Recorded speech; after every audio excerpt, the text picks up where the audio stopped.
Écris, Eric, je n'ai pas annulé. Hey, bonjour!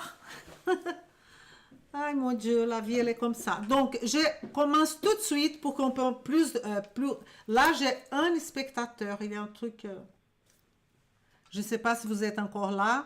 De toute façon, pour ceux qui sont là, avec plaisir. Pour ceux qui sont partis, ils vont pouvoir regarder après. Donc, notre objectif aujourd'hui était de parler de ce fameux 5 analyses de laboratoire. De toute façon, je me présente, je m'appelle Elisa Marceau, chirurgien dentiste naturopathe spécialisée en nutrition fonctionnelle. Je vous montre de A à Z comment appliquer la nutrition fonctionnelle pour transformer de vie, la vôtre professionnelle de santé et celle de votre client ou de vos patients.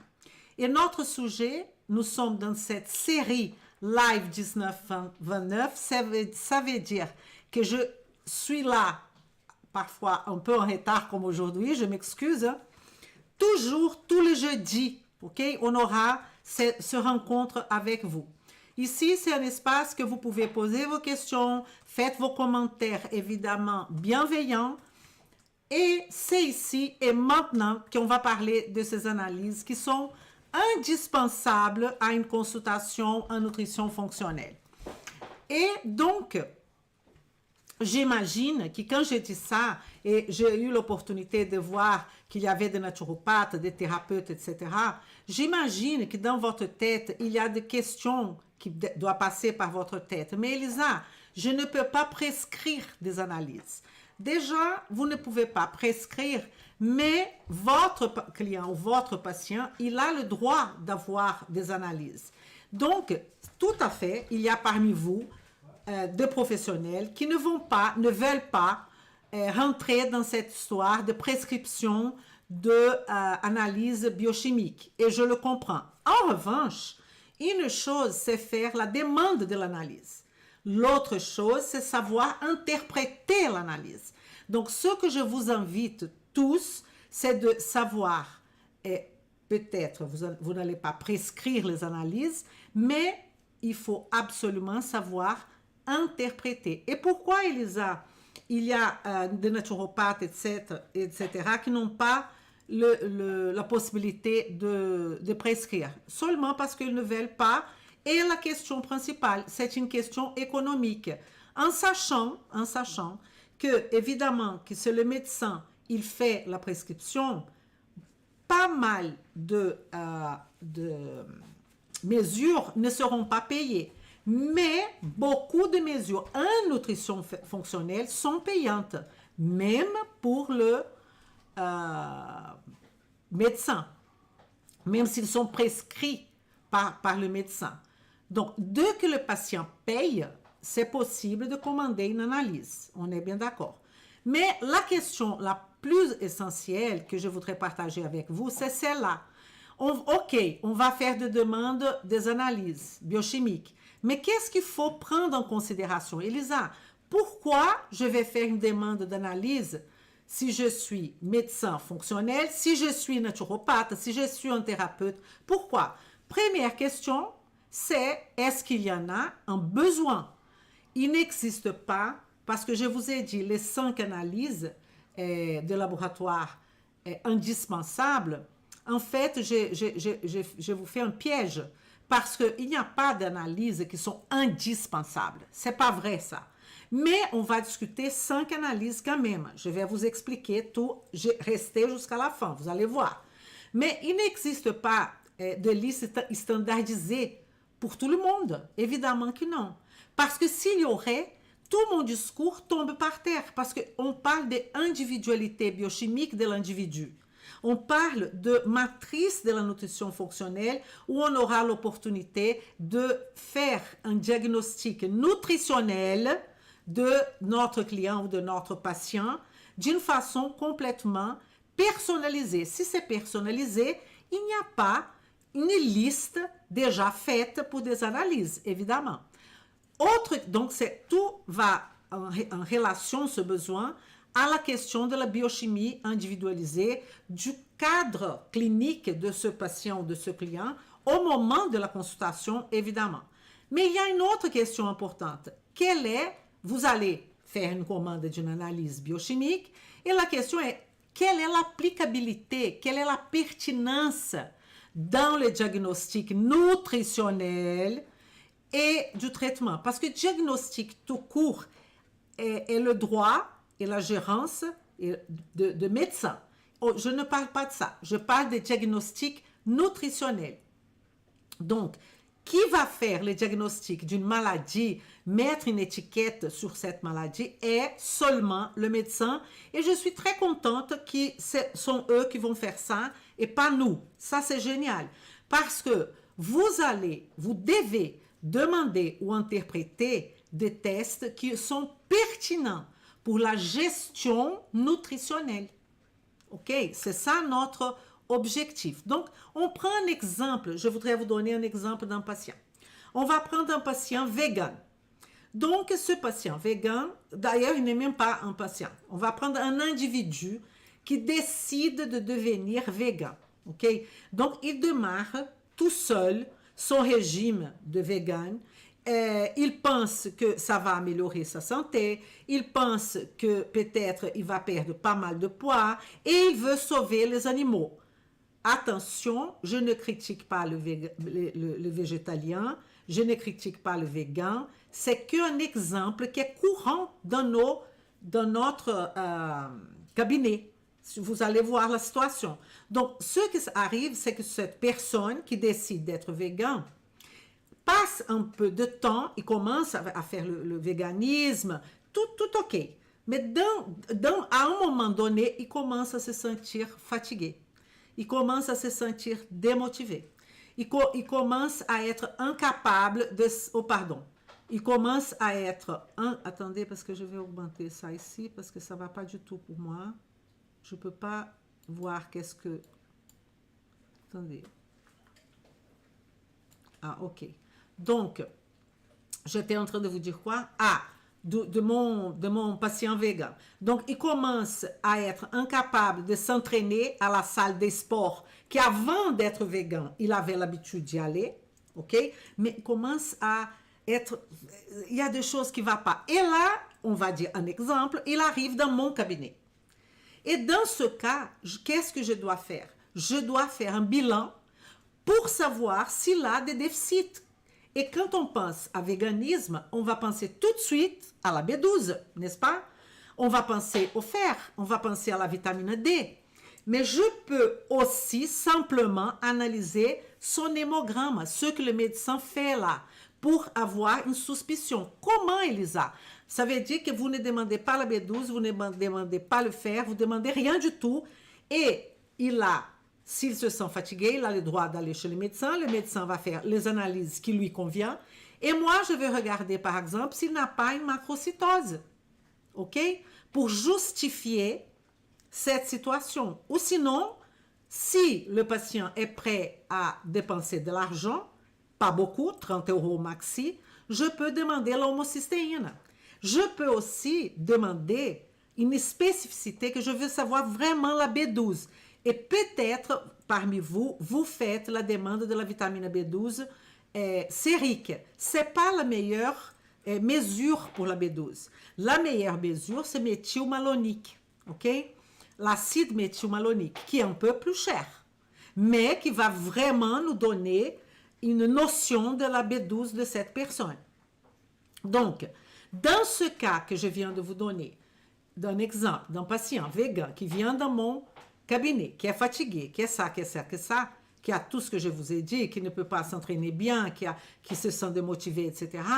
Est-ce qu'il y a une pertinence de demander des analyses biochimiques? La réponse est oui, bien sûr. Mais vous pouvez demander, vous pouvez analyser ce qu'il a déjà comme analyse, et ça doit être maximum 3 mois, pas plus, et même parfois. Il faut que ce soit après qu'il a commencé ce régime de vegan aussi, sinon il n'y a aucun sens, n'est-ce pas? Donc là, ça fait du sens de faire ça parce que vous avez besoin de constater un déficit qui est présent ou pas. Est-ce que j'ai utilisé dans ce cas l'individualité biochimique de mon patient ou de mon client? Bien sûr, oui. Donc ça, c'est important. Un autre facteur pour la demande, interprétation clinique adéquate. Et ça, je vois beaucoup parmi mes élèves. C'est qu'ils demandent beaucoup de choses, mais ils ne savent pas analyser. Ils ne savent pas analyser avec, et je vais inclure le médecin, parce qu'ils ne savent pas analyser avec les yeux de la nutrition et de la médecine fonctionnelle. Ils vont chercher les astérisques, ils vont chercher tout ce qui est gras. Mais on ne parle pas de ça, on ne parle pas de valeur standard, de plage de statistiques, on parle de plage optimale. On parle de valeur optimale. C'est une autre question qui parfois la personne sera dans la plage optimale, dans la plage correcte statistique qui est écrite sur le laboratoire, mais elle n'est pas dans la plage optimale. Et dans le cas de ce patient-là, j'ai besoin qu'il soit dans la plage optimale. Donc, demander demander des examens, ok, pourquoi pas, mais il faut absolument savoir les interpréter, parce que c'est ça notre objectif, n'est-ce pas? Il y a une autre question qui va rentrer dans notre évaluation, c'est la viabilité financière de notre client, de notre patient. Parfois, la consultation, notre prix de consultation est infiniment moins cher que la demande des analyses, et spécialement les analyses spécifiques à la nutrition fonctionnelle. Vous le savez bien, ceux qui sont déjà. Le patient n'aura pas l'argent pour vous payer et il n'aura pas l'argent pour faire tous ces examens-là. Donc, qu'est-ce qu'on fait? Tout le monde a un bilan normal, le bilan qui vient avec les NFS, qui vient avec l'hémogramme, qui vient avec un médecin demande ça normalement, avec parfois des enzymes hépatiques, parfois non, mais il y a quand même en France au moins un standard de bilan sanguin qu'il y a des médecins qui vont demander 4 pages et il y en a d'autres qui vont demander une page. Quel est le but? Le but, c'est que cette personne va chez le médecin, il demande un bilan, tout simplement. Et on va analyser tout ce que je viens de vous dire au travers des éléments qu'on a. C'est possible? Oui, c'est possible. Combien le patient a dépensé? 0 €. Mais vous avez l'obligation, et quand je dis vous, ça vient du coach sportif jusqu'au médecin nutritionnel, de savoir interpréter un bilan biochimique classique déjà. Pas un bilan nutritionnel, homocystéine, nanani, nanana. Un bilan normal, ok? Et c'est ça que je vais vous parler aujourd'hui. Parce que je suis là pour que vous puissiez appliquer des choses demain matin. Et pas que vous allez apprendre comment faire le bilan du stress oxydatif. Ça, c'est un autre sujet. Ok? Le sujet est à partir de ce qu'on a, qu'est-ce qu'on peut analyser. Ok? Qu'est-ce que j'allais vous dire encore? La question de la validité scientifique de bilan. Ça, c'est très important. On n'est pas dans l'empirisme de n'importe quoi. Non, il y a des études qui sont faites, qu'on doit respecter et qu'on doit voir si ce type d'évaluation biochimique est valide ou pas. Je vous donne un exemple. Il y a par exemple, vous connaissez bien, de mesurer les oméga 3, les oméga 6, les acides gras, etc. Il y a un courant de professionnels dans la nutrition fonctionnelle ou même dans la médecine intégrative, n'importe, qui vont faire une super propagande de ça. Et surtout les laboratoires qui font ça. Évidemment, ils valorisent leur travail. Je ne suis pas en train de dévaloriser, attention. Mais ce n'est pas ce type de bilan qui est déterminant. Pas du tout. Et la personne dépense énormément d'argent pour quelque chose qui n'est pas déterminante pour résoudre son cas. OK? C'est appuyer sur énormément de bilans qui vont changer. Je peux faire un bilan des acides gras aujourd'hui et l'autre demain sera complètement différent. D'accord? Donc, autre demain, quand je dis demain, c'est demain matin. OK? J'ai déjà expérimenté sur moi-même de faire 2 bilans par exemple, hein, bilan des acides gras, avec 2 laboratoires différents le même jour avec le même sang. Ce n'est pas les mêmes valeurs. Et l'importance de ça, je questionne aussi. Ça, c'est ma position. OK? Il y en a d'autres qui ont d'autres positions.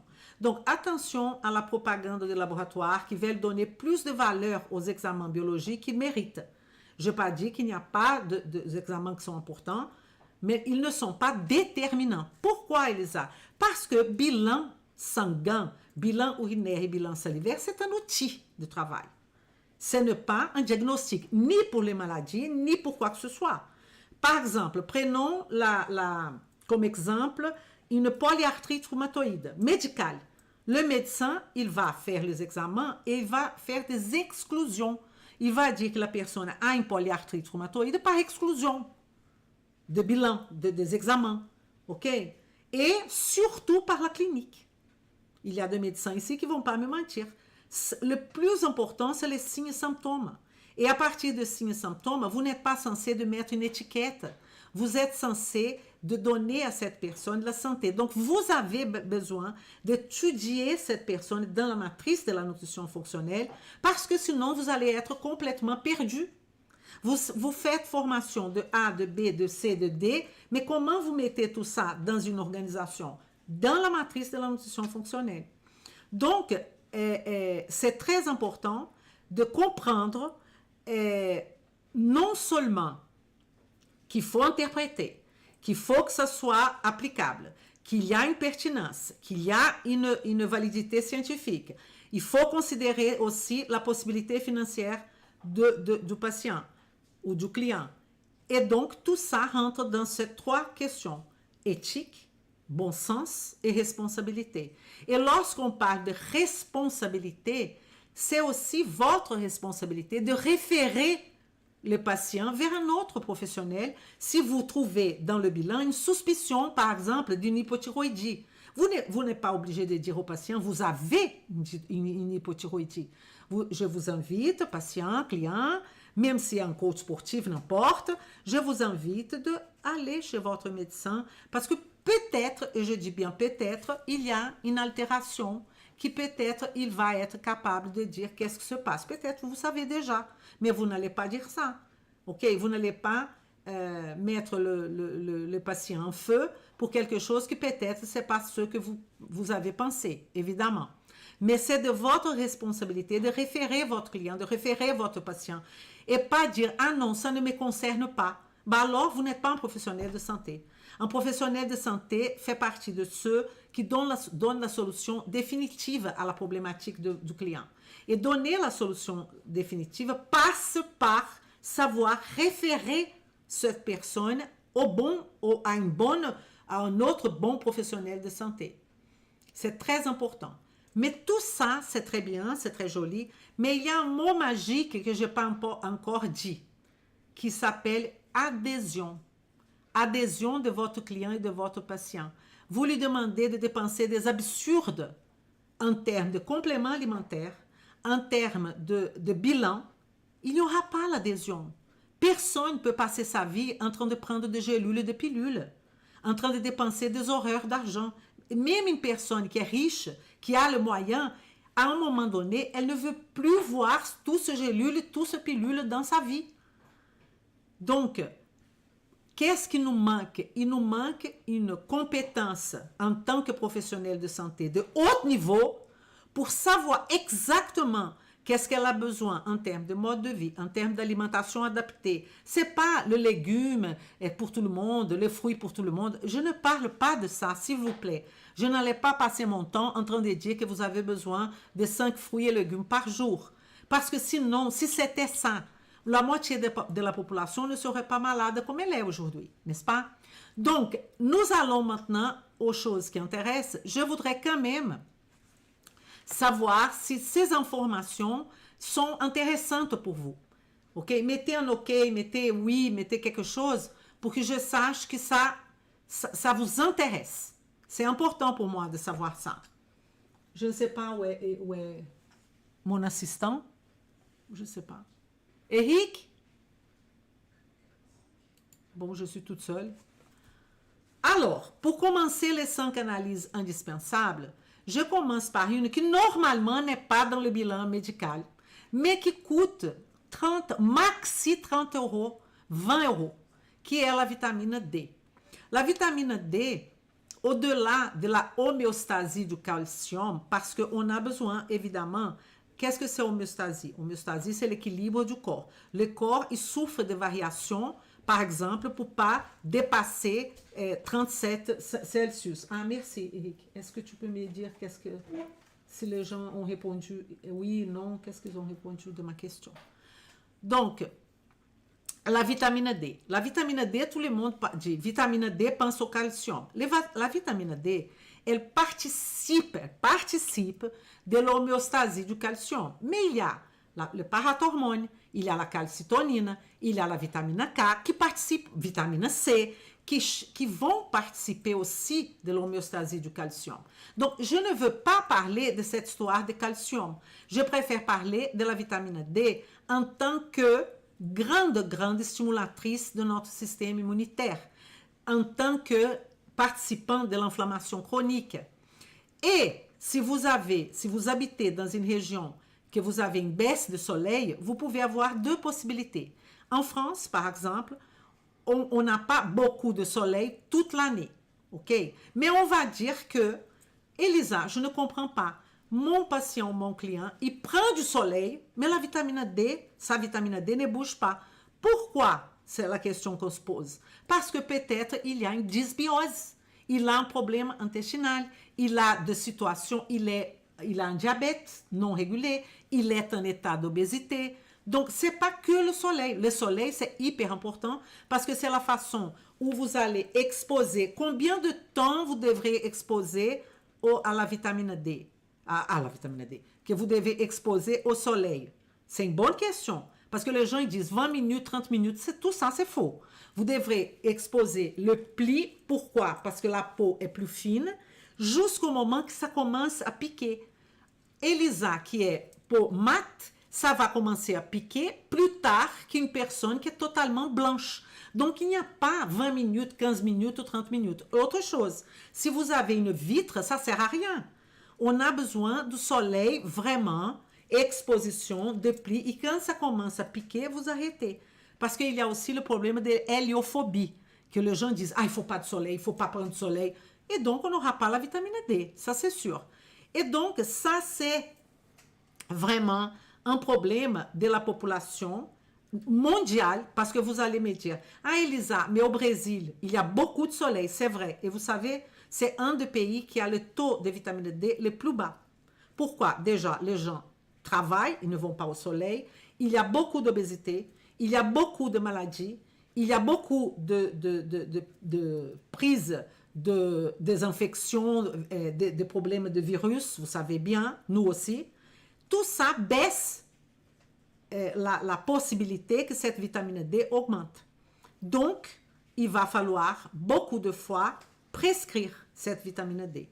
Ah, mais combien je vais prescrire de cette vitamine D? Vous me posez parfois des questions que j'insiste, il n'y a pas une formule. Vous allez donner de la vitamine D, vous commencez avec un taux de 5000 par exemple, si la personne n'a pas suffisamment. Ah, il faut mesurer de suite? Non. Si la personne, elle travaille tout le temps dans un bureau, elle a manche longue, elle n'a pas de vitamine D, on peut partir de ce principe-là. Et donc, après, vous allez mesurer. Et il faut qu'elle ait un taux de vitamine D qui la convient. Mais avant de dire ce taux de vitamine D qui est un taux on va dire, optimal, je voudrais quand même séparer vous tous par profession. Donc, regardons par exemple, Elisa, pourquoi c'est important pour un coach sportif savoir si son élève, si son client a ou pas une quantité de vitamine D, parce que ça va affecter la performance et la récupération musculaire. Parce que la vitamine D, elle joue un rôle dans la santé musculaire et osseuse, qui c'est le fameux homéostasie du calcium. Une carence en vitamine D potentiellement peut affecter la performance et la récupération musculaire de cette personne. Elle peut percuter aussi dans la densité minérale osseuse. Ça, c'est un coach sportif, quoi, de haute performance. C'est pas un coach sportif comme tous les coachs sportifs. Un mec qui sait à quoi sert la vitamine D et qui va demander, madame, est-ce que vous avez votre dernier bilan? Je n'ai pas. Est-ce que vous pouvez le faire? Demandez à votre médecin combien de temps vous ne faites pas un bilan. Ah, ça fait 1 an. C'est le moment de faire. Ah, non, vous voyez l'importance des choses parce que vous devez vous occuper de la santé, pas de la maladie, de la santé. Et pour s'occuper de la santé, on a ces outils-là pour nous aider. Qu'est-ce que je pourrais dire aux naturopathes, aux thérapeutes en nutrition, aux diététiciennes et même d'autres thérapeutes? Quand je dis à notre profession, je suis en train d'inclure la question que j'ai mise pour les coachs sportifs, mais nous pouvons ici avoir des thérapeutes psychiques. La vitamine D, la carence, elle est associée à plusieurs problèmes comme la dépression. Ah, Elisa, ça veut dire que pas de vitamine D, dépression? Non, mais ça veut dire que dépression, pas de dépression, déficit de vitamine D, et je peux inclure là une dysbiose intestinale, je peux inclure d'autres facteurs font que cette personne va avoir une dépression. Exemple, on peut avoir un problème thyroïdien aussi. D'accord? Ah, mais Elisa, je suis simplement un thérapeute en nutrition, mais vous avez l'obligation pas de commander, de demander le bilan, mais vous pouvez analyser un bilan thyroïdien. Et même vous, coach sportif, analyser, interpréter, c'est pas pour dire si la personne est malade, c'est sur un point de vue de nutrition fonctionnelle, ok? Donc, question de la dépression, faiblesse musculaire, maladie auto-immune.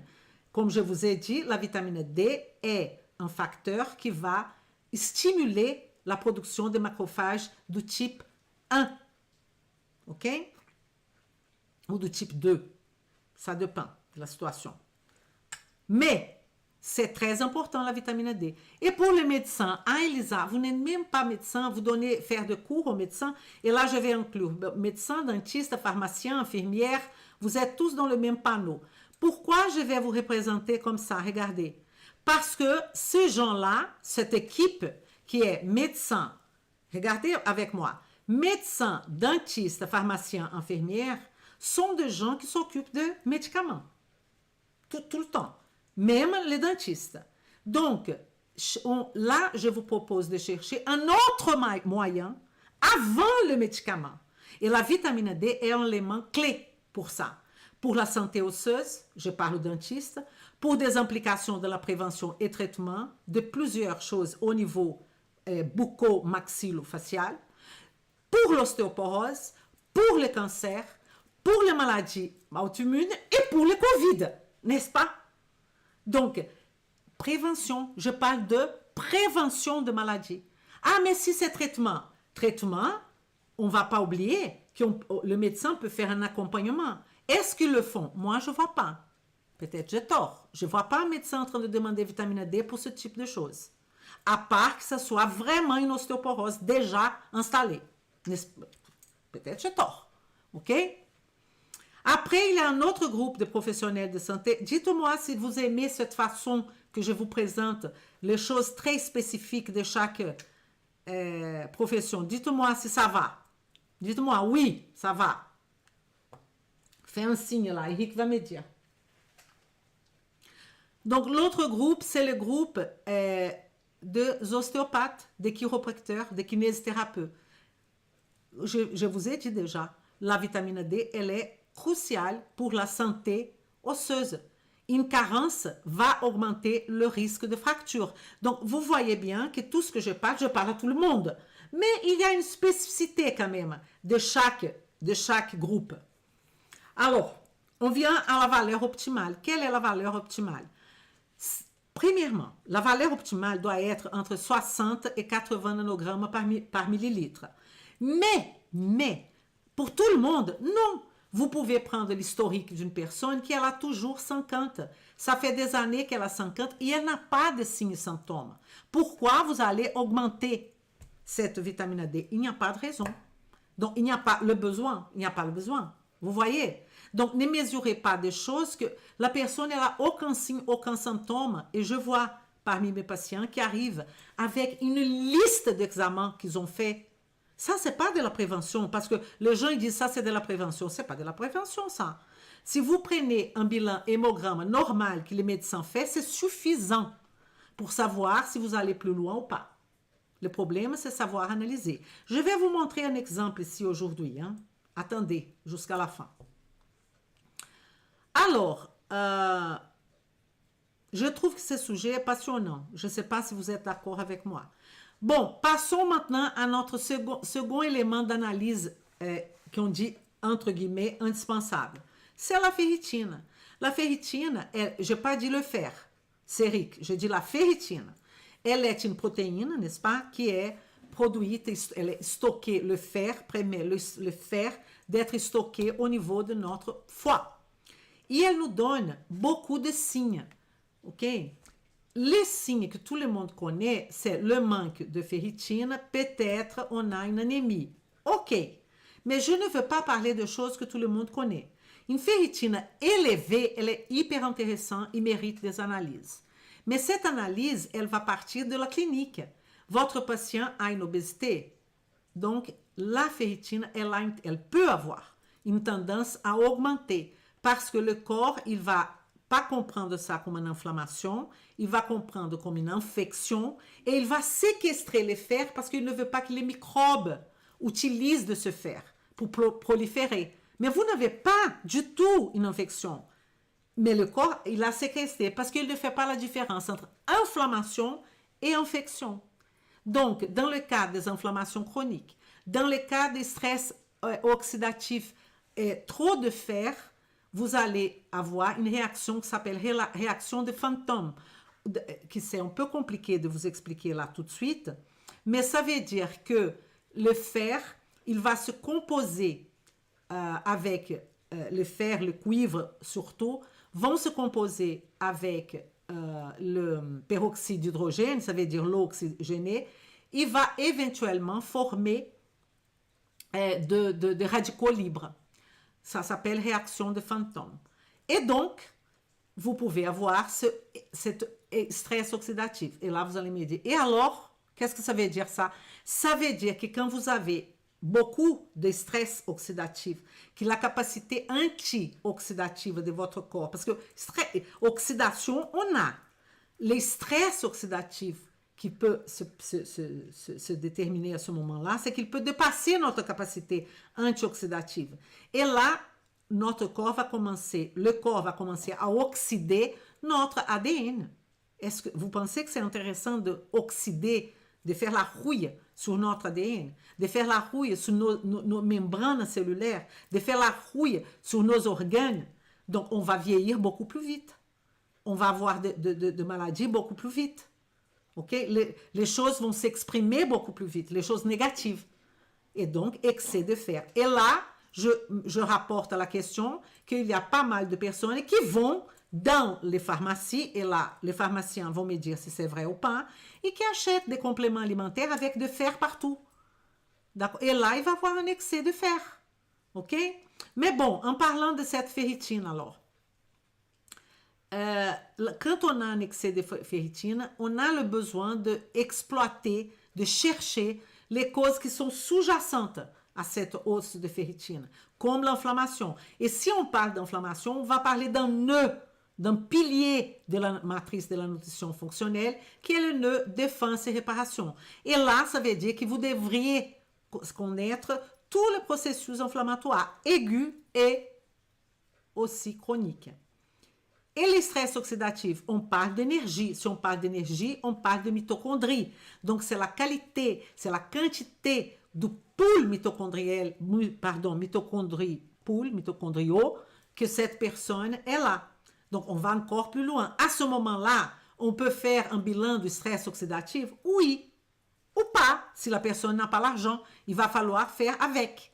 Donc, si je parlais de la ferritine os. Si on a la ferritine baisse, une carence en fer, comme je vous ai dit, ça peut entraîner à une anémie. On a les symptômes de l'anémie, fatigue, faiblesse, étourdissement, maux de tête, les choses que vous connaissez, ongles cassants, tout ça. Mais on peut aussi interpréter cette ferritine d'une autre façon. comme un déséquilibre nutritionnel, comme un saignement gastro-intestinal, comme de saignement occulte. Ça peut être lié, par exemple, à même un cancer de côlon. Ça peut être une personne qui perd, une femme qui perd beaucoup de sang pendant la période de ses règles. Ça peut être un trouble d'absorption de nutriments. Ça veut dire qu'on a un problème au niveau gastro-intestinal. OK? Il y a des maladies auto-immunes. Il y a d'autres problèmes sous-jacents qu'il va falloir chercher. Donc, vous allez me demander, Elisa, je suis un coach sportif. Pourquoi faire? Pourquoi faire? Pourquoi vous devrez être capable d'analyser la ferritine qui est écrite dans le bilan que le médecin a fait? Parce que ça peut affecter la performance. J'ai mis performance athlétique, mais c'est la performance de n'importe quel individu qui est en train de faire n'importe quelle session d'activité, d'exercice physique avec ce coach sportif. Elle ne va pas arriver à ses objectifs. OK? Et donc, là, il va dire, ce coach sportif, ça vaut rien. Il n'arrive pas, je n'arrive pas à continuer, je suis trop fatiguée, je lui ai dit que je suis fatiguée. Il insiste de me faire ces exercices-là. Le problème, ce n'est pas l'exercice. Le problème, c'est peut-être la thyroïde. Le problème, c'est peut-être carence en ferritine. Le problème, c'est pas... Je parle tout sur le point de vue nutritionnel. Et s'il constate ça, il peut référer ce patient en tant que coach sportif de dire, va voir votre médecin. Et en tant que vous faites les sessions de physique, vous allez diminuer l'élan, vous allez atteindre le résultat, vous allez, le résultat du médecin, savoir comment vous allez réadapter cette problématique-là. Ça, c'est un coach sportif diamant, à mon avis. Difficile à trouver, hein? Très difficile à trouver. Peut entraîner de la fatigue, l'inflammation. Je parle aux naturopathes, je parle aux thérapeutes en nutrition, diététiciennes. Peut entraîner la fatigue, l'inflammation, altération hépatique, syndrome métabolique. Tout ça sont des signes de la ferritine que le médecin a demandé comme bilan. Et pour, évidemment, les médecins, nous avons la question de l'hémochromatose, maladie hépatique, cancer, pas mal de choses. Mais nous, on va s'occuper, médecins, de la santé et pas détecter avec vos yeux que la maladie. On peut se dire, il approche de la maladie et là, on peut intervenir immédiatement. On n'attend pas la maladie, on intervient avant la maladie. Parce qu'il y a pas mal de médecins qui nous disent, non mais là pour l'instant, tout va bien. On attend. On attend quoi? On n'attend rien du tout. Et quand on dit on attend, ça veut dire on ne donne pas de médicaments, mais il y a d'autres choses à faire avant le médicament. Et si on fait ces choses-là, peut-être cette personne n'aura plus jamais besoin du médicament. Pour le chiropracteur, ostéopathe et la famille et kinésithérapeute, santé osseuse musculaire, anémie, infection, fatigue musculaire et douleur articulaire. Donc, vous voyez qu'une personne qui arrive avec une douleur articulaire dans un cabinet, d'un ostéopathe, OK, il va faire toutes les manipulations, il va regarder, il va mesurer. Mais si la personne, est-ce que vous êtes d'accord avec moi, elle a un déficit important de fer et un déficit important de vitamine D, vous pouvez faire tout ce que vous voulez, elle va continuer comme ça. Parce qu'elle a une inflammation et on n'a pas les armes pour faire face à cette inflammation chronique et vous continuez en train de mobiliser le patient, etc. Je fais 3 ans d'ostéopathie, hein, donc je sais de quoi je parle. Et donc, vous continuez dans cette démarche-là, qui est très bien, mais vous n'êtes pas dans la cause du problème, excusez-moi. N'est-ce pas? Donc, normalement, une ferritine, elle est très variable. Elle va, on va dire, si j'ai dit 150 nanogrammes, mais, vous avez remarqué que la ferritine, on peut aller de 300 à partir de 30, 32 à 300. Vous pensez vraiment que tout le monde qui est entre 30 et 300 ont le même type de santé? Évidemment que non. Si vous allez vers la plage du excès, vous êtes dans l'excès. Si vous allez vers la plage du déficit, vous êtes vers l'excès. Déficit. Et c'est là qu'il faut intervenir. À partir de signes et symptômes. Ce n'est pas parce que je suis à 200 nanogrammes de ferritine que je suis dans l'excès? Est-ce qu'il y a des justificatifs des signes et symptômes pour que je pense que mon client est en excès? Est-ce que vous avez des questions?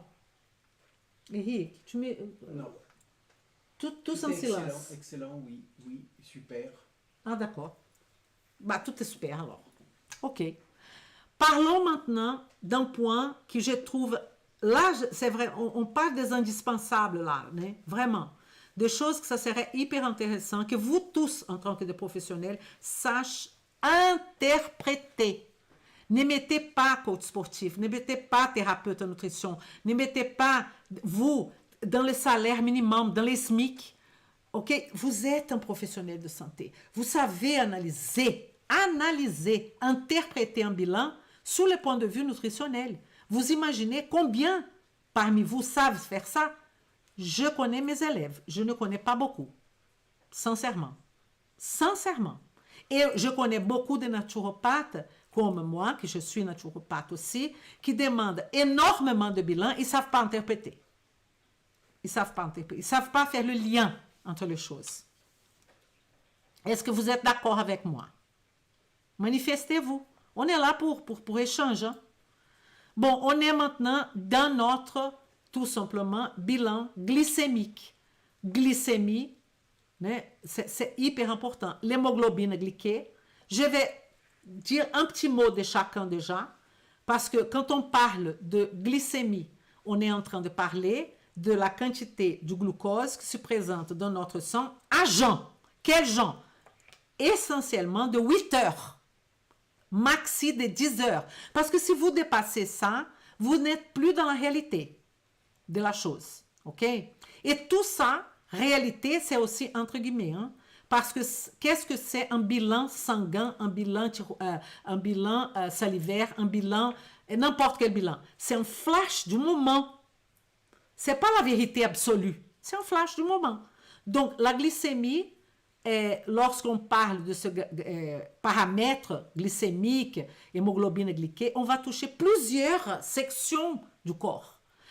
La compréhension de la glycémie, de l'insulinémie, qui ont fait un rapport insuline-glycémie, qui on va voir, on saura la insulinorésistance de ce patient.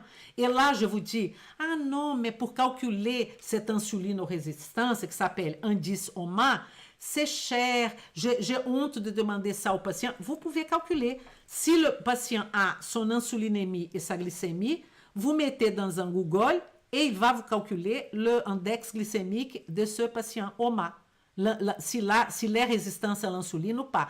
Et quelle est l'importance de ça? C'est que s'il est dans l'état de surpoids, dans l'état d'obésité, je donne un exemple, et je ne parle même pas de diabète, et il a cette insulinorésistance par rapport à l'insuline, probablement il a une insulinorésistance par rapport à la leptine aussi. La leptine, elle est produite par les cellules graisseuses du corps, par les adipocytes, qui vont donner de la satiété. Si vous avez une insulinorésistance par rapport à la leptine, votre client ou votre patient n'arrive pas à arrêter de manger. Ce n'est pas sa faute. Et là, coach sportif, vous pouvez lui dire, vous allez maigrir, je ne sais pas quoi. Faux, il ne va pas. Il va continuer à manger. Vous comprenez l'importance de ce que je suis en train de vous dire? Mon Dieu! Et donc, c'est crucial pour vous tous, professionnels de santé, de connaître ça, de savoir faire un bilan, savoir interpréter un bilan glycémique. Ce n'est pas que pour traiter le diabète, arrêtez avec ça. Mais vous pouvez détecter un prédiabète. Vous pouvez. Ah, j'ai détecté, je pense qu'il est prédiabétique. Vous envoyez vers quelqu'un. Je ne sais pas votre métier. Si vous êtes médecin, excellente opportunité pour utiliser de la nutrition fonctionnelle, pas de médicaments, en train de commencer déjà à vouloir donner de la metformine. Pourquoi vous faites ça? Pourquoi vous donnez de la metformine à quelqu'un qui n'a rien changé de son mode de vie? Rien. Je ne comprends pas. Expliquez-moi. Ah, parce que le client, le patient, même si on explique, il ne change rien parce que vous n'avez pas le temps de leur expliquer. Il faut prendre le temps. Et pour prendre le temps, temps égale argent. Il faut que la consultation soit payante et plus chère. Parce que malheureusement, le système de santé qu'on a, pas en France, presque mondial, il y a des exceptions, ce n'est pas un système de santé, c'est un système de maladie. On est malade, le système paye tout. On a de la santé et on veut prévenir, le système paye rien. Mais qu'est-ce qu'on fait? On commence à parler mal d'eux? Non, on ne parle pas mal d'eux parce que quand on est en difficulté, on est malade, on va tout de suite chercher un médecin, on va tout de suite chercher l'assurance maladie. Le nom, il dit assurance maladie. Il assure la maladie, il n'assure pas la santé. Donc, quel est votre rôle? Votre rôle est de venir dans les réseaux sociaux et répéter tout ce que je suis en train de dire d'une façon beaucoup plus simple pour la population.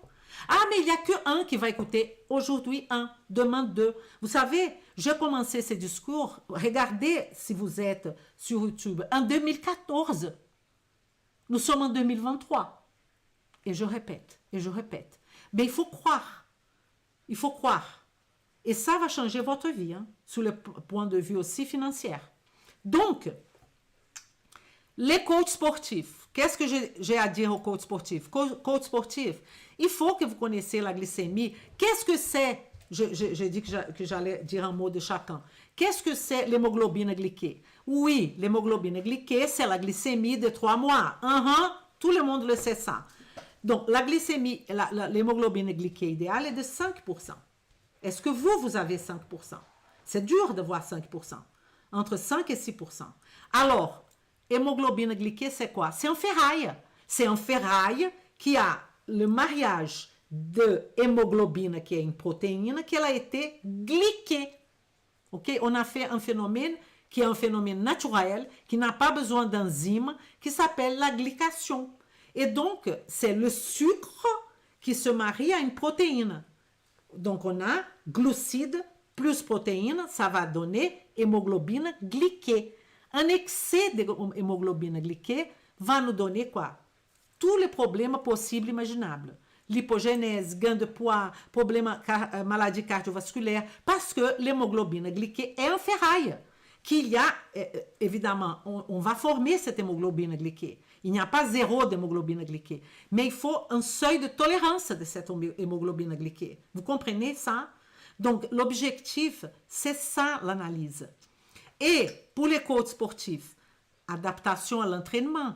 Les coachs sportifs, il va devoir personnaliser un entraînement. Vous ne pensez pas une seconde qu'une personne qui a une hypertension artérielle, une personne qui a un diabète type 2, même accompagné, doit avoir le même entraînement d'une personne qui est dans sa santé top maximale.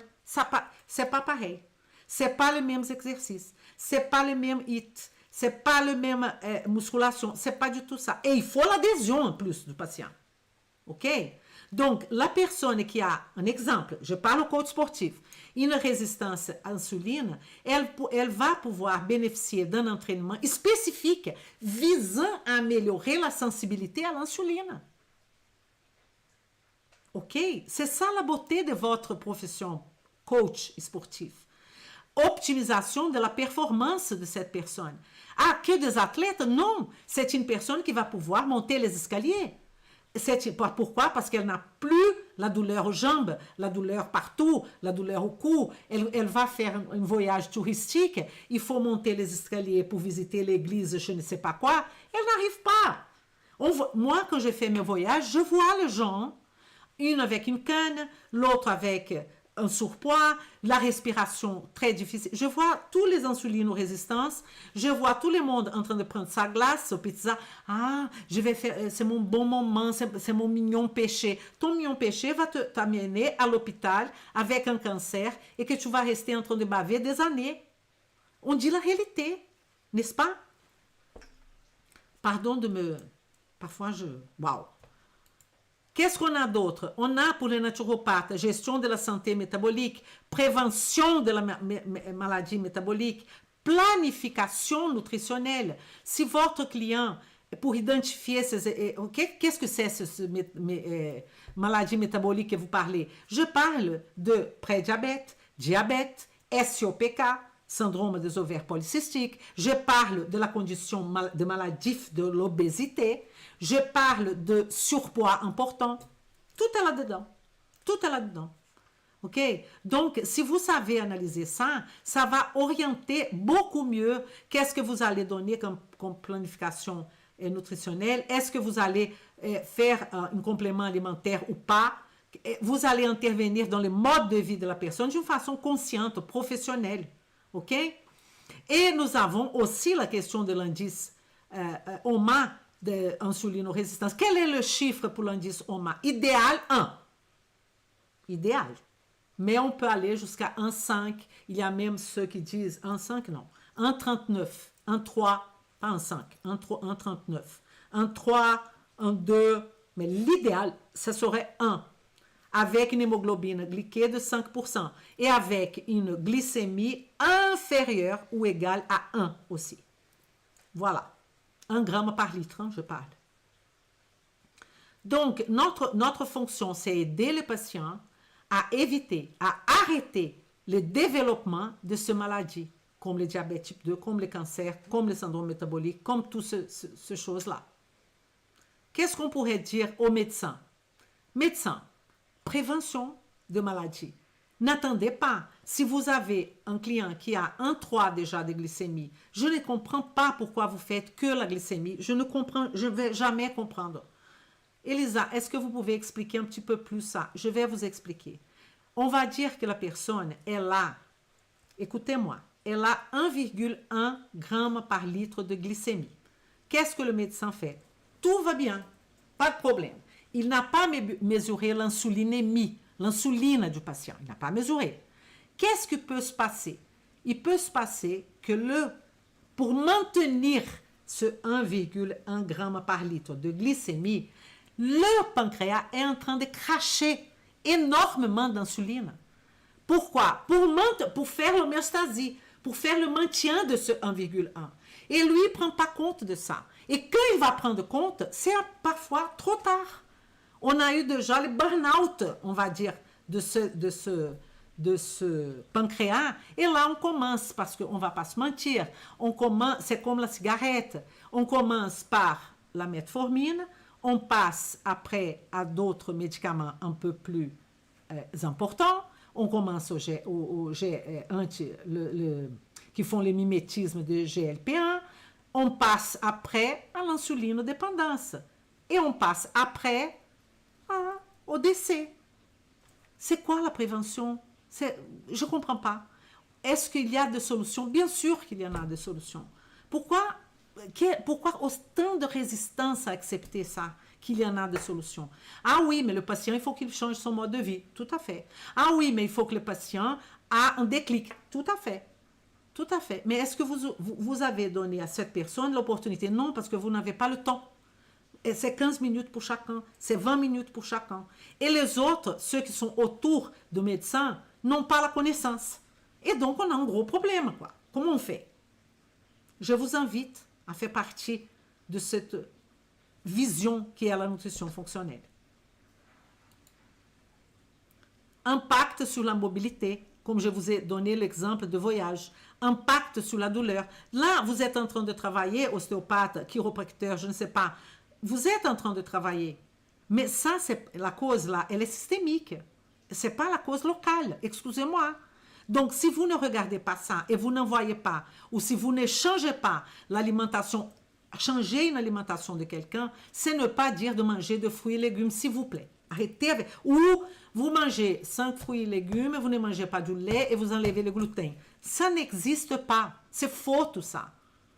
Malheureusement. Parce que ça serait super si c'était que ça. Mais malheureusement, non. Parce que Elisa, par exemple, a un historique familial de cancer du côlon. Que ça ne va pas régler le problème. Trop de fibres fait mal. Pas de fibres me fait mal. Et il va falloir trouver un équilibre. Et ce n'est pas que moi. Oléagineuse, ça ne passe pas. J'ai beaucoup de diarrhée. Vous voyez? C'est compliqué. Et parmi vous, il y a des personnes qui savent que c'est compliqué. Et donc, ceux qui cherchent, c'est des professionnels qui sont capables de connaître la matrice alimentaire des aliments, de savoir qu'est-ce qu'il faut vraiment manger, de tester, savoir tester. On n'a pas une boule de cristal, on peut tester pendant un moment, évidemment. On peut revenir en arrière. Mais qui connaît ça, vraiment? Pas beaucoup. Parce que soit la personne connaît beaucoup d'alimentation, mais elle sait même pas interpréter un bilan. Un bilan, je vais dire, un bilan, c'est pas un bilan des spécialistes, c'est pas un bilan hyper compliqué, de bilan courant, médical. Ah, mais je vais interpréter ça parce que je vais chercher des maladies. Non, vous allez chercher où est ce patient vis-à-vis de sa santé. C'est complètement différent. Est-ce que je parle bien là? Est-ce que vous comprenez tout? Tout à fait. Tu avais une question, que faire en cas de problème d'absorption? Que faire en cas de problème d'absorption? Si la personne a un problème d'absorption, on va faire ce qu'on appelle, que je parlais la dernière fois de la live, le digging. On va regarder la digestion de la bouche jusqu'au l'anus, on va regarder la perméabilité intestinale, on va regarder le gut, le microbiote intestinal, on va regarder l'inflammation intestinale et on va regarder le rapport avec notre cerveau, qui est toute la partie de connexion avec le cerveau. Et on va traiter. Ah, vous allez traiter comment? On va utiliser ce qu'on appelle le programme du CISER. Le programme du CISER, que pour vous dire, c'est un programme qu'il faut réfléchir. Ce n'est pas un programme. Numéro 1, donnez cette gélule-là. Numéro 2, faites ça. Il n'y a pas ça. J'ai rien comme ça pour vous offrir, malheureusement. J'ai la réflexion. Vous savez, ChatGPT, il est en train de presque substituer l'homme. Mais il ne va pas nous substituer. Parce qu'il ne peut pas substituer les signes, les symptômes, les attentes, les sentiments et l'émotion d'une personne qui est devant un professionnel de santé. Donc, préparez-vous. Pas pour faire de menus basiques, de menus. Ça va plus exister tout ça. Les ChatGPT est en train de prendre tout ça. Donc, préparez-vous. ALAT, ASAT et gamma GT, c'est quelque chose que tout le monde a déjà entendu parler, mais connaît rien du tout. Disons la vérité. Faire l'analyse de ça, ce n'est pas évident. ALAT, ASAT, donc nous avons l'interprétation des enzymes hépatiques. Alanine aminotransférase et aspartate aminotransférase. Et je vais laisser le gamma GT dans quelques minutes. Alors, cette histoire-là, elle est complexe. Je vous dis, vraiment complexe. Donc, pourquoi? Parce que ces enzymes, elles sont présentes dans plusieurs portes de notre corps. Elles sont produites par le foie. Elles vont nous donner l'état de santé de notre foie, mais elles vont nous donner d'autres informations. Je ne sais pas si vous savez, le fameux gamma GT, quand il est haut, ça veut dire l'alcoolisme. Si c'était que ça, gamma GT haut, la personne probablement est alcoolique. Mais c'est pas que... Oublie l'alcoolisme, ok? Pas oublie. On va pas, je veux pas vous présenter les choses que tout le monde présente. C'est pas mon objectif. Donc, pourquoi un coach sportif, vous voyez bien, pourquoi il aurait il devrait avoir la capacité d'analyser sous un point de vue de la nutrition fonctionnelle les enzymes hépatiques. Pourquoi? Parce qu'il peut faire des ajustements quand il voit les niveaux d'ALAT et ASAT, ça peut indiquer quoi?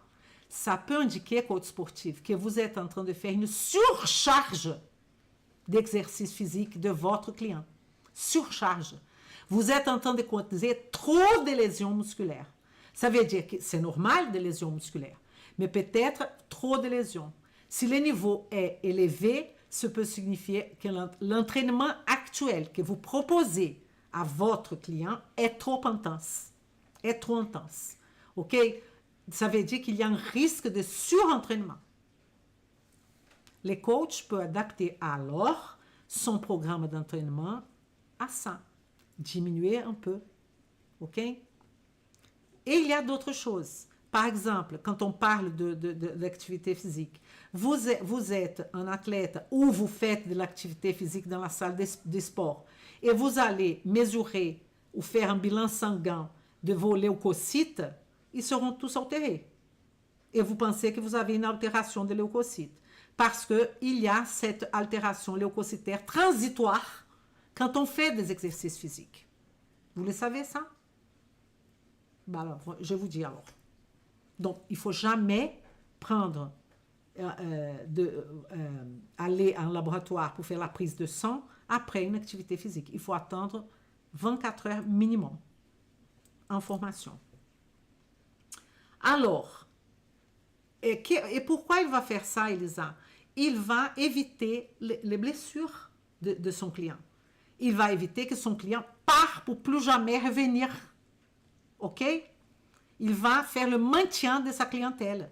Il va aider cette personne à donner de la continuité. Parce que donner de la continuité, c'est un truc quand même très intéressant. Parce que les gens ils disent, mais j'aime pas faire l'activité physique, j'aime pas la salle de sport, j'aime pas de... Mais je ne vous demande pas si vous aimez. Parce que je vais vous donner un exemple. Vous aimez la chimiothérapie? Je vous pose la question, vous aimez? Si vous avez un cancer, vous allez faire la chimiothérapie. Si vous aimez ou pas. Donc, l'activité physique, ce n'est pas une question d'aimer. C'est une question d'obligation. Vous allez faire sans aimer. C'est ça. C'est mieux de faire l'activité physique sans aimer que la chimio. N'est-ce pas? Regardez les choses d'une façon différente. Est-ce que vous comprenez mon propos? S'il vous plaît. Et c'est par là qu'il faut aller. Parce que si la personne, elle n'aime pas, elle n'aime pas. Okay? Peut-être un jour, elle va changer d'avis, elle va commencer à aimer, mais elle ne trouve ça pas rigolo du tout. Et vous allez la conforter. C'est vrai, ce n'est pas rigolo du tout. Mais c'est la solution qu'on a pour éviter les médicaments, pour éviter les hospitalisations, pour que vous puissiez monter les escaliers, pour que vous puissiez voir vos enfants, que vous puissiez avoir la tête, que vous puissiez vivre avec de la qualité. Mais c'est à vous de décider. Je sais que vous n'aimez pas. Je ne vous demande pas d'aimer. Parce que vous êtes toujours dans cette dynamique de motivez-vous. Non, il n'y a pas ça. Vous allez, ça me fait chier. Eh oui, mais vous allez quand même. C'est comme ça. Et ceux qui ne vont pas, tant pis, ils vont payer. C'est comme ça. C'est comme ça. Parce que si c'est grave, ils vont le faire. Malgré, ils détestent. Parce que je ne connais pas un être humain qui aime la chimio. Vous connaissez? Je ne connais pas un être humain qui aime prendre des médicaments, n'importe lesquels, tous les matins. Vous connaissez? Je pense que faire de l'activité physique, c'est rien à côté de ça. Je ne sais pas si vous partagez le même avis que moi. Et je sais que c'est difficile. Hein? Je le sais. Pour les naturopathes, les diététiciennes, évaluation et adaptation du régime alimentaire, évidemment, prévention des maladies hépatiques, la détoxification hépatique. Je voudrais rentrer un petit mot sur la question de la détox. Notre foie a un système de détoxification. Phase 1, phase 2, élimination. Ça c'est clair. Il y a ça. Et donc le médecin, il se tape contre le naturopathe en disant arrêtez avec votre histoire que ça va détoxifier, je ne sais pas. C'est vrai qu'il y a dans la phase, dans le processus, des phénomènes comme la méthylation, comme la glucuronidation, qu'on a des éléments qui vont aider à cette glucuronidation, qui vont aider à la méthylation. Mais le corps, il faut que vous compreniez ça. Il n'y a pas un aliment qui détoxifie le corps. Ne dites pas ça, ça c'est une bêtise, trop grosse bêtise. OK? Ah, je vais faire une cure de jus, je ne sais pas, de raisin pour faire la détoxification. De quoi vous me parlez là? Dites-moi biochimiquement de quoi vous parlez. Ça, il y a des régimes d'élimination, évidemment. Vous allez enlever toutes les punaises du corps. Vous allez enlever les agressions au corps. Ça, OK. Mais ça ne s'appelle pas détox. La détoxification est faite par la phase 1, la phase 2, par le foie. Et aussi, une partie par le rein. On est complètement d'accord.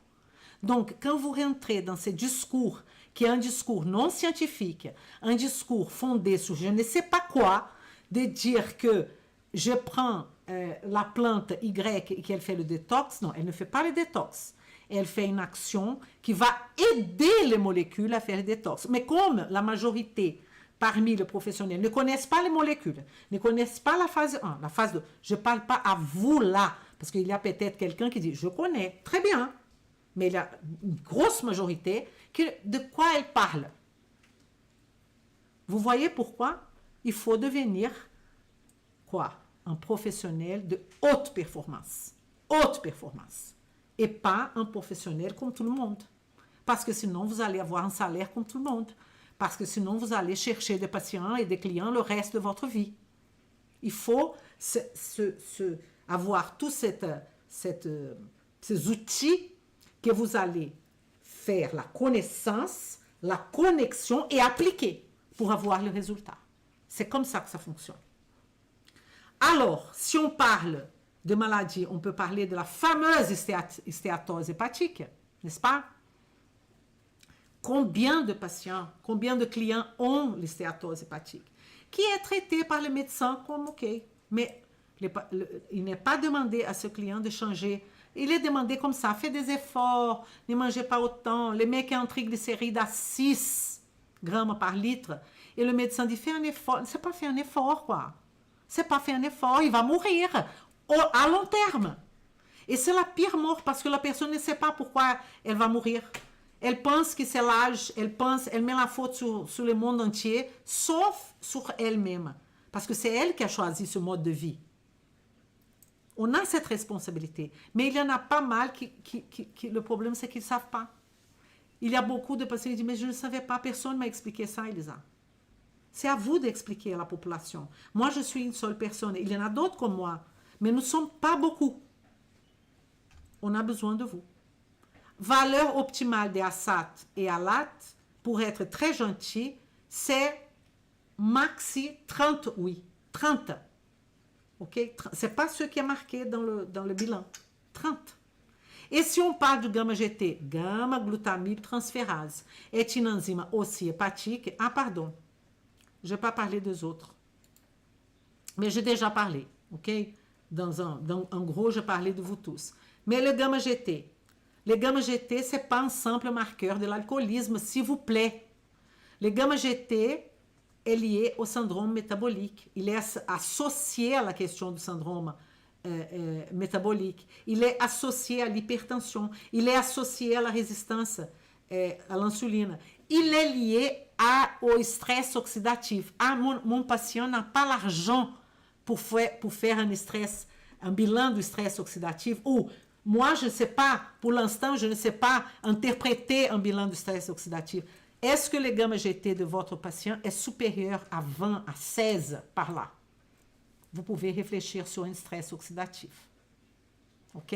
C'est un paramètre qui va donner cette suspicion. OK? Et le gamma-GT est lié à l'incidence des événements vasculaires, comme crise cardiaque, accidents vasculaires cérébraux. Et tout le monde, c'est prévention, je parle. Prévention, OK? Donc, peut-être la personne est dans la fourchette de gamma-GT, mais elle est très haute. Il faut baisser tout ça. Comment on va baisser tout ça? Par le mode de vie. Il n'y a pas une autre solution. Par une alimentation adaptée à cette personne. Elle est une femme, elle est un homme, elle a d'autres comorbidités, elle a des intolérances alimentaires, elle a de... Ça, c'est une autre histoire. OK? Problèmes rénaux gamma-GT, des niveaux très élevés, sont associés à un risque accru de maladie rénale. La personne n'a pas encore la maladie rénale. Vous comprenez ça? OK? Donc, pourquoi? Parce que ça peut entraîner un stress oxydatif. Je vous avais dit, les stress oxydatifs touchent tous les organes. Un stress oxydatif dans le rein. Au niveau du cerveau aussi. Et là, la personne commence à avoir des problèmes de mémoire. Elle ne se rappelle plus de rien et on ne sait pas pourquoi. C'est un sujet passionnant, n'est-ce pas?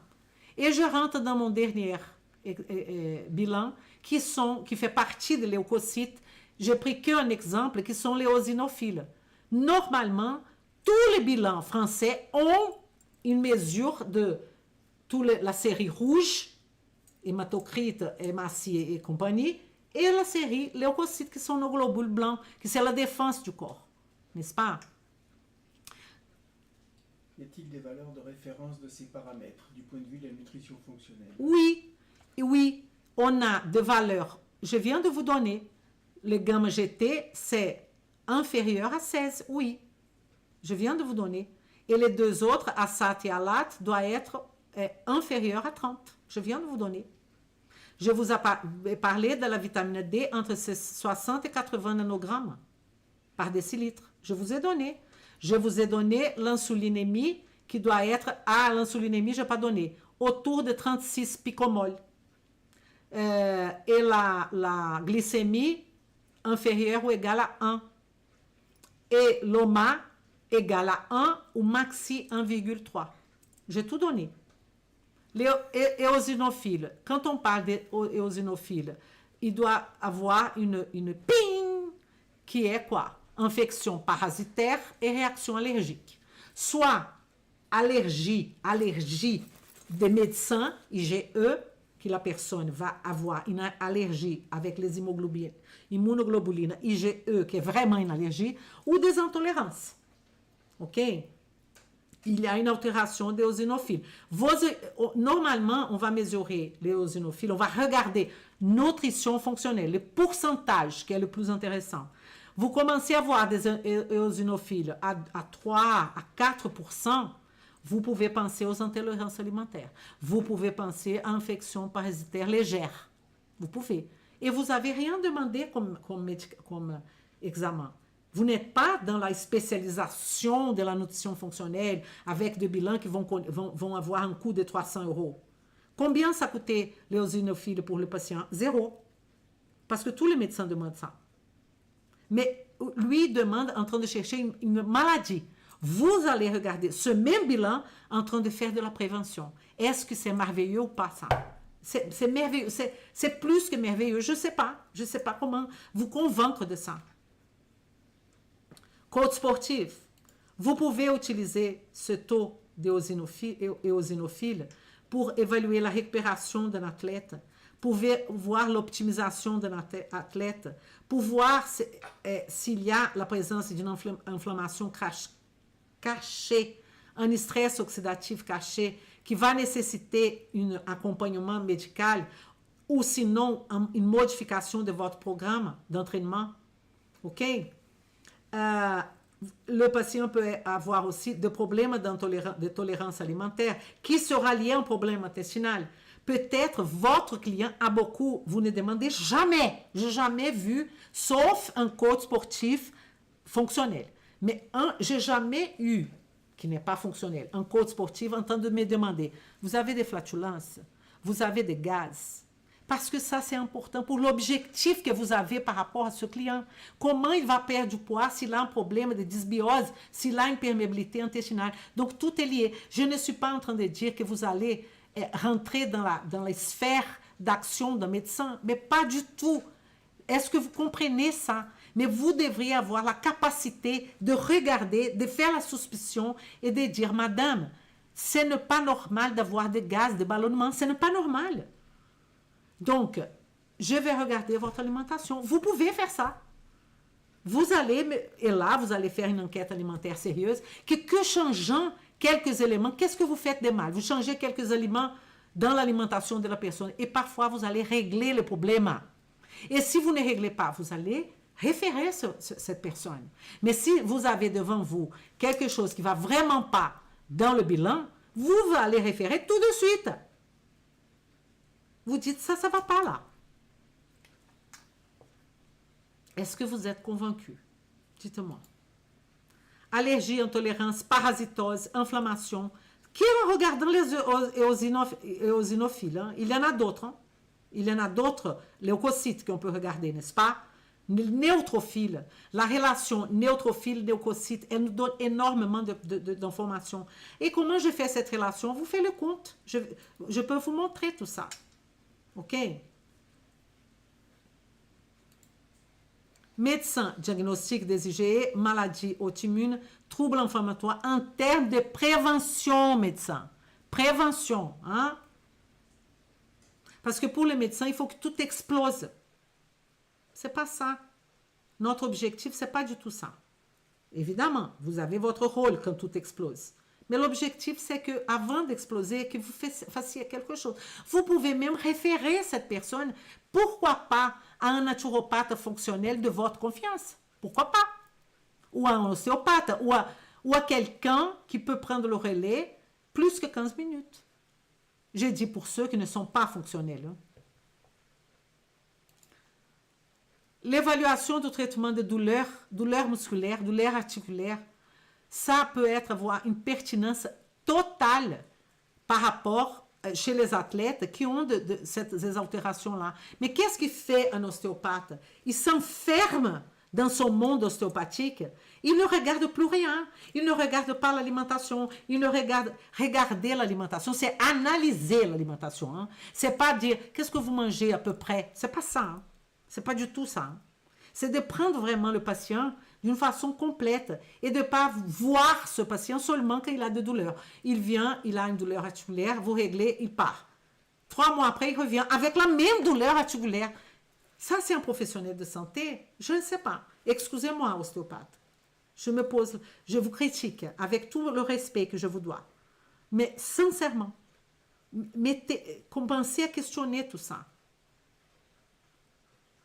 Bon, je vous ai donné aussi la valeur quand ça commence à augmenter 2, 3, 4%, vous commencez à penser en tolérance alimentaire, parasitose et compagnie. Bon, bah, pour notre prochaine fois, hein, je vais vous présenter les principes et causes de la fatigue chronique en nutrition fonctionnelle. Quand j'ai dit en nutrition fonctionnelle, je ne suis pas stupide. Je ne pense pas qu'il n'y a que la nutrition fonctionnelle qui va résoudre la fatigue chronique. Ce n'est pas ça. Déjà, je ne parle pas du syndrome de la fatigue chronique. Fatigue, la personne est fatiguée tout le temps. C'est ça mon objectif. Et la nutrition fonctionnelle, c'est comment je vais vous faire réfléchir. Quelle doit être la réflexion? Quand j'ai dit en nutrition fonctionnelle, comment, Elisa, je réfléchis pour donner une solution au client? Parce que dire que quand la personne est fatiguée, elle a des ongles qui peuvent être cassés, elle va se sentir fatiguée, elle ne va pas voir de modification. Mais ça, c'est clair. Quelle est l'information que je vous donne qui est nouveau là? Rien du tout. Donc, c'est de penser à ça, de réfléchir sur ce thème-là. Bon, maintenant, je vous laisse, comme je laisse. À 2 secondes, je vais, oui, attendez 2 secondes. Je vais tout simplement me mettre à votre disposition. Est-ce que vous avez 2 questions? Tu avais les questions en cas de comorbidité. Tu les vois les questions ou pas? En cas de comorbidité affirmée, comment hiérarchiser ces différentes analyses spécifiques ou chevauchantes qu'on peut proposer aux patients? Quelle est l'approche fine dans ce cas? Excellente question. Comme je vous ai dit, Nargé, comme je vous ai dit tout à l'heure, si vous n'utilisez pas la matrice de la nutrition fonctionnelle, vous ne pouvez pas hiérarchiser. Parce que vous allez prendre tous ces signes, tous ces symptômes, vous oubliez, vous oubliez complètement les noms diabète, comorbidité, les noms, vous oubliez tout ça. Vous prenez les signes et symptômes, vous mettez tout dans la matrice de la nutrition fonctionnelle et la nutrition, la matrice elle-même, elle va vous hiérarchiser. Première chose, c'est l'intestin. C'est obligé. Première règle, intestin. Après, vous passez aux nœuds énergie, mais vous pouvez, au fur et à mesure que vous allez évoluer, vous pouvez travailler énergie et nœud communication. Qu'est-ce que c'est le nœud communication? Neurotransmetteurs et tous les hormones. Mais quand vous commencez ce type de raisonnement, il y a un schéma à faire. Vous allez regarder l'intestin, calmement, et vous allez commencer à moduler tout ça pour qu'à la fin, vous allez voir qu'est-ce qui reste. Et si vous êtes médecin, je ne sais pas si c'est le cas, là, vous allez donner un médicament. Parce qu'on n'est pas dans l'aigu, on est bien d'accord. Si la personne est dans l'aigu, ben vous donnez le médicament, quoi. Et après, vous allez réfléchir. Est-ce que j'ai répondu à votre question? Bon, je vois Onde qui est totalement convaincue. Tout à fait, Caroline. Les neutrophiles bas. Neutrophile, c'est notre première guerrier. OK? Mais je voudrais que vous allez au-delà de phrases déjà faites, par exemple. Une phrase déjà faite. L'intestin est le deuxième cerveau. OK. Et alors, qu'est-ce qu'on fait avec ça? OK? Dire, par exemple, la vitamine D, elle aide le système immunitaire. Comment? Qu'est-ce qu'elle fait exactement? OK? Nargé, non, je ne le suis pas. Ah, vous n'êtes pas...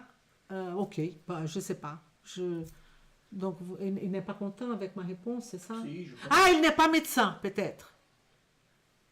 Ah, d'accord. C'est Kader, il s'appelle pas. Kader. Ah, Kader. Ok, Kader. Ok. C'est Kader. Ok, Kader. Ça va, Kader. Donc, Kader, il me connaît déjà. Et je connais Kader. Ok, Kader. J'espère que vous avez compris. Ok? Comment vous joindre pour faire les analyses? J'ai pas compris la question. Tu peux m'expliquer Non, la je question? sais pas. Parce que parfois, le français, je ne connais pas. Et je vous ai dit, Patrice, la valeur optimale, c'est en dessous 1%, par exemple. C'est top pour les éosinophiles. Pas médecin, d'accord, c'est vrai. Là, je sais, Kader, que vous n'êtes pas médecin, je le sais. Alors, est-ce que vous avez des questions? Est-ce que tout va bien? Donc, est-ce que je peux vous demander quelque chose? Je voudrais que vous partagez avec une personne, un professionnel de santé, cette live. Est-ce que je mérite ça? Ah, Elisa, pourquoi vous insistez sur ça? C'est chiant, je le sais. Parce que c'est la seule façon que j'ai de toucher plusieurs personnes. Vous comprenez ça? Si vous mettez un commentaire, toutes les actions que vous faites, ça m'aide à être plus large. Vous comprenez? Donc, si vous pouvez faire ça, je vous remercie. Si vous pensez que mes lives, ça vaut le coup, ça vaut la peine, ok? Je voudrais que vous partagez ça avec un professionnel de santé. Je ne veux pas de patients ici. Pourquoi, Elisa? Parce que des patients devraient être dans vos lives à vous. Sont où vos lives? Ok? Hémoglobine glyquée, oui, je vous donne. Hémoglobine glyquée, il y a le club du 5%. L'idéal, le top, c'est 5%. Mais si vous êtes à 55,5 jusqu'à 6%, il y a la biochimie personnalisée. OK? Il y a des gens qui ne seront jamais à 5%. Merci, Nargé. Donc, vous faites votre évaluation de mon travail et à chaque fois que vous pouvez partager, le plus important, c'est faire un mot et partager. OK? Merci. Merci, Anne, qui l'a dit done. Thank you. Donc, l'idée, c'est, si vous faites au moins ça, on a plus de personnes dans le live, parce que vous voyez bien qu'il y a beaucoup de personnes qui vont regarder ce live après. Qu'est-ce qui se passe? Ils regardent 2, 4 phrases, c'est pas la même interaction, c'est pas le même tchan tchan tchan. Et c'est pour ça que je vous demande. OK? Les naturopathes, les ostéopathes, les médecins, vous avez un rôle plus qu'important dans notre vie. OK? Donc, soyez gentils de m'aider dans cette démarche. C'est une démarche pour tout le monde. OK? Bon, j'arrête, hein, parce que, bon, c'est bon. Donc, je vous attends jeudi prochain avec beaucoup de bonheur pour qu'on puisse discuter. Et je voudrais aussi que vous me dites si ce format vous convient. Est-ce que vous aimez bien ce format que je vous présente là? Est-ce que ça vous convient? Et vous qui n'êtes pas là, qui est qui va me regarder après, parlez avec moi. Donnez votre avis. Mais si vous êtes patient, cette live n'est pas pour vous. N'est pas pour vous. Parce que je ne veux pas que vous soyez déçus. Pourquoi? Les gens, ils vont me dire, je voudrais prendre rendez-vous avec vous. Je ne prends pas de rendez-vous maintenant. Pourquoi? Parce que j'ai une liste d'attente jusqu'à, je ne vais pas vous dire jusqu'à quand. Ça serait indécent. Donc, non. Et je ne veux pas vous dire non. OK? Donc, ça ne sert à pas grand-chose. C'est pour ça que je vous répète que tout ce qu'on fait, c'est pour, évidemment, si je fais aux professionnels de santé, la possibilité que ça soit touche une population beaucoup plus importante que les patients qui vont venir vers moi, il n'y a pas de question à se poser. Je peux dire bonjour à Josiane. Josiane! RT2. RT2, ça c'est une de nos élèves. Merci Josiane d'être là. OK, tout le monde. Samia, OK, ça serait fait. Que votre transmission est d'un haut merci. Merci. Merci Samia. Ça m'aide. OK? Je m'en fous si vous allez acheter ma formation ou pas. C'est pas ça le plus important. Le plus important, c'est que la nutrition fonctionnelle et la médecine fonctionnelle ont de la lumière. Et je vais vous dire une chose, médecine fonctionnelle sans matrice fonctionnelle, elle n'est pas médecine fonctionnelle. Ah, Elisa, pourquoi? Vous êtes la propriétaire de la médecine fonctionnelle? Non, mais la médecine fonctionnelle, elle a été créée par l'Institut de médecine fonctionnelle aux États-Unis, où elle va fonder tout son concept sur un raisonnement qui est la matrice. S'il n'y a pas ce raisonnement, je ne vois pas pourquoi dire que c'est de la médecine fonctionnelle. Il y a Geneviève aussi qui est de la de Salut Geneviève! Suisse. Un élève de Suisse qui nous fait beaucoup plaisir parce que Geneviève, la présence de mes élèves, vous voyez qu'est-ce qu'ils sont en train d'écrire. Et eux sont la preuve vivante, ok, que ça vaut la peine. N'est-ce pas, Geneviève? N'est-ce pas, Josiane? Parce que eux, ils sont là que pour m'aider, hein, parce qu'ils ont tout ça dans leur formation.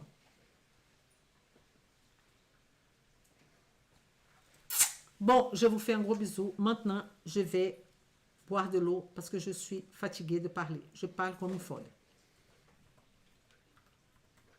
Au prochain live. Désolé pour le problème technique. Et désolé une fois de plus pour notre problème technique. Ça peut arriver. C'est pas la dernière fois. C'est pas la première fois. Mais on fait avec, n'est-ce pas?